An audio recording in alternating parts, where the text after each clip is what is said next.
Basarnas Ambon belum menghentikan pencarian 25 ABK kapal pencari cumi KM Henry yang hilang di perairan Kepulauan Tanombar, Maluku Tenggara. KM Henry dihantam gelombang hingga terbakar dalam perjalanan menuju Papua 3 September lalu.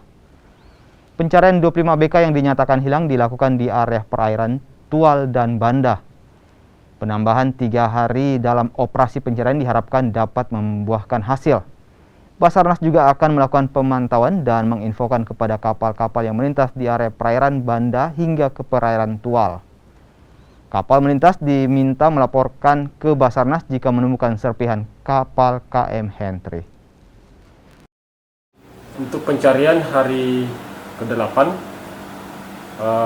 akan dilanjutkan sampai 3 hari ke depan.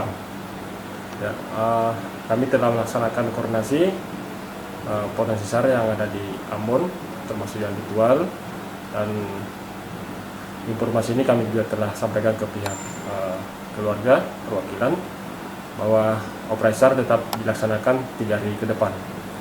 Mudah-mudahan 3 hari ke depan ini ada hasil kita dapatkan atau bisa ditemukan 25 ABK ini.